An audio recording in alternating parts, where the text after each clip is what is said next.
السلام عليكم ورحمة الله وبركاته. ازيكم عاملين ايه؟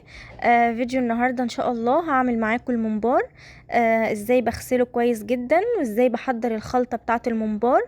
وازاي نحشيه بالطريقة الصح عشان ما يفرقعش منك في المية لغاية ما نحمره في الزيت وهتاكلي احلى ممبار. اول حاجة هنا معايا الممبار، ده ممبار بلدي.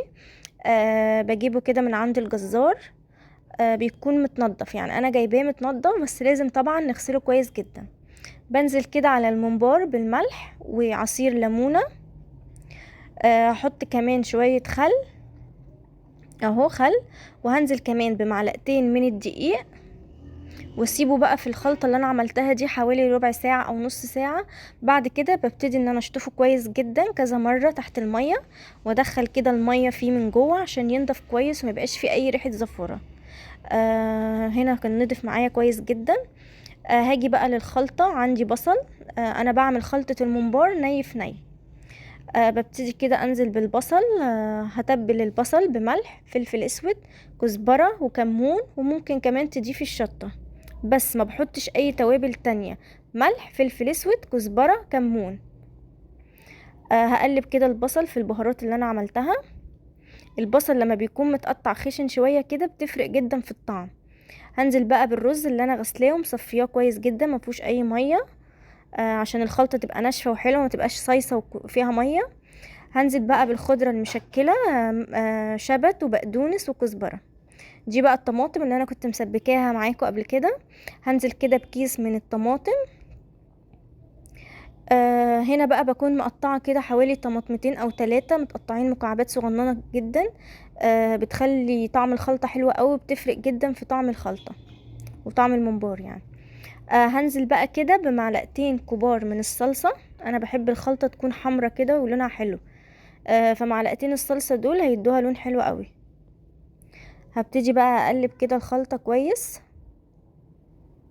هنزل هنا بالزيت. ده زيت عباد الشمس، زيت نضيف يعني. لو زيت نضيف كده بتنزلي بيه عادي على الخلطة. انما لو زيت تموين، لو انت تستخدمي زيت تموين لازم تقدحيه الاول على النار في طبق كده، تقدحيه كويس، بعد كده تروحي طشاه على الخلطة. بس عشان ده زيت نضيف انا بحطه على الخلطة على طول.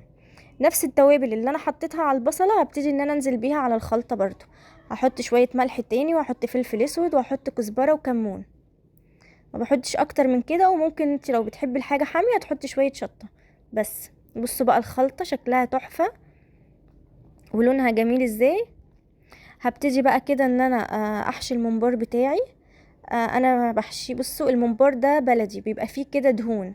الدهون دي بنخليها من جوه. لما بنيجي نسلقه بتسيح، وبتخلي الرز طعمه حلو جدا. هبتدي بقى ان انا احشي كده الممبار بالطريقة دي. اهو بحط صوابعي كده الاتنين، وابتدي ان انا ايه، احشي الممبار. اهم حاجة ان احنا ما نحشيش الممبار كمية كبيرة من الرز عشان ما يفرقعش معايا. ولازم ان احنا نبططه كده، يعني نخليه مهوي خالص مش مكبوس بالرز. ده اهم حاجة عشان ما يفرقعش في المية. اهو بالطريقة دي يعني تبططيه خالص كده، يعني ما يبقاش مكبوس. هحشي معاكم كمان واحدة اهي. انت بقى احشيه بالطريقة اللي تعجبك، بس انا عن نفسي متعودة ان انا بحشيه كده يعني بالطريقة دي. سهلة وعلى طول بكون مخلصة. اهو انزل كده الرز.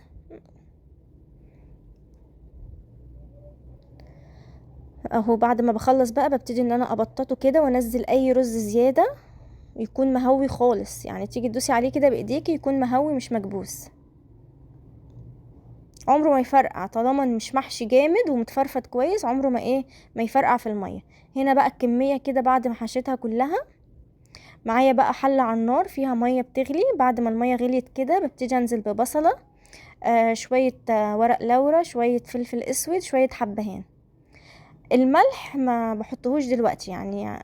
قبل ما اطفي عليه كده بحوالي 10 دقايق ببتدي انزل بالملح. يعني اول ما احس ان هو خلاص دخل في السوا ببتدي ان انا انزل بالملح، عشان الملح برضو ما يخلوش يتهري معايا ويفرقع. هبتدي بقى انزل كده بالممبار في المية السخنة.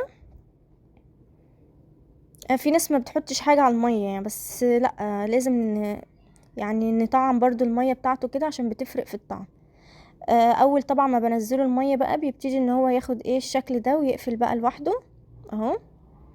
هسيبه بقى كده على النار لغاية ما ايه يعني مدة سوى الرز، يعني هسيبه حوالي نص ساعة او 40 دقيقة كده، ما طولش عليه برضو عشان ايه ما يدهريش ويفرقع.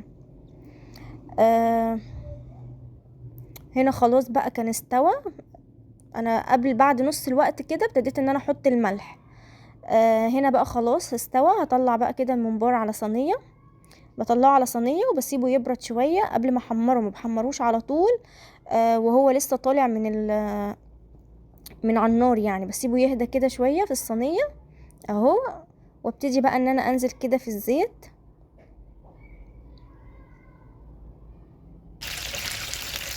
اهو،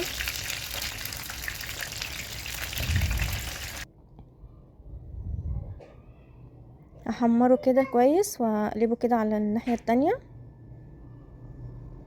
تحمريه بقى الدرجة اللي انت بتحبيها، في ناس ما بتحبوش غامق قوي، في ناس بتحبه غامق كده.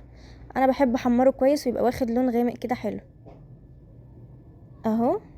هحمر كده بقى كل الكمية اللي عندي.